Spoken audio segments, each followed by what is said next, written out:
Hola, mi nombre es María Salas, soy estudiante de la materia Fundamentos del Derecho.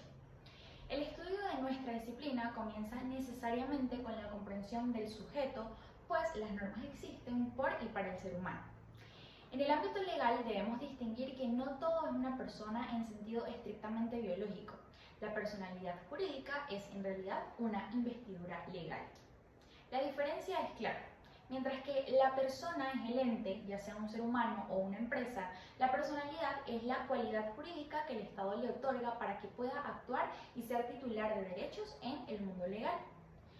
Bajo todo este conocimiento es necesario abordar la dualidad, que aparece en el artículo 15 del Código Civil.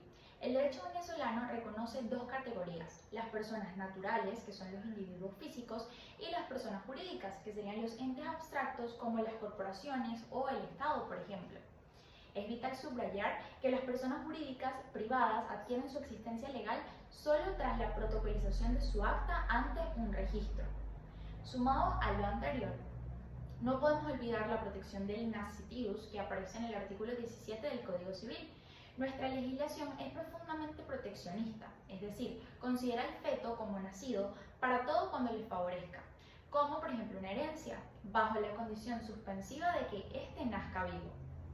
Ahora bien, una vez que entendemos quién es persona, debemos analizar su aptitud para actuar.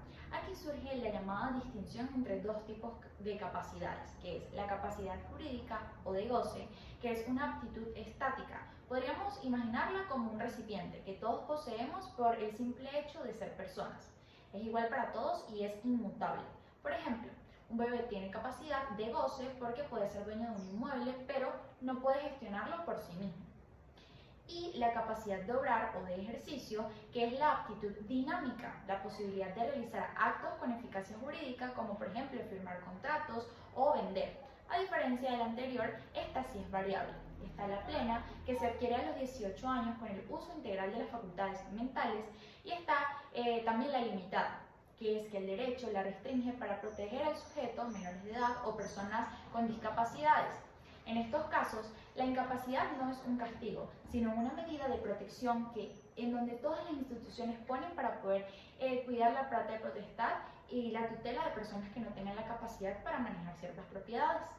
Ahora bien, para comprender esto, debemos conocer cuáles son los deberes y derechos que nos da el Código Civil y la Constitución de la República Bolivariana de Venezuela de 1999, donde la persona se convierte en ciudadano.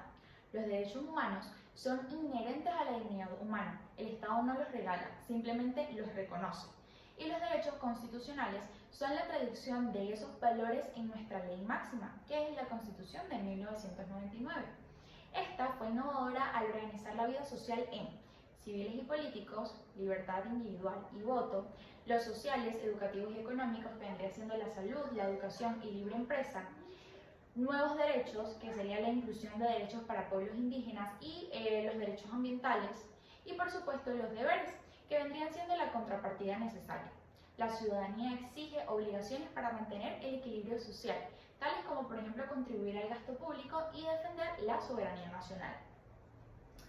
Para finalizar, resulta útil aclarar dos interrogantes comunes en este tipo de temas. ¿Puede una persona tener personalidad pero no capacidad? No exactamente. Todo aquel que posee personalidad jurídica tiene como mínimo capacidad de goce. Lo que puede no tener es capacidad de obrar, la cual depende de la madurez o de la salud mental, que por supuesto es regulada por la ley. ¿Y cuándo adquiere una empresa su personalidad? Según el artículo 19 del Código Civil, las asociaciones privadas la obtienen en el instante de la protocolización de su acta constitutiva. En conclusión, la transición del individuo hacia la figura de persona jurídica y ciudadano no es un mero formalismo, sino la garantía de su protección. Mientras la personalidad nos otorga la existencia legal, es la capacidad de obrar la que define nuestra autonomía. El marco constitucional de 1999 nos recuerda que la ciudadanía es una moneda de dos caras.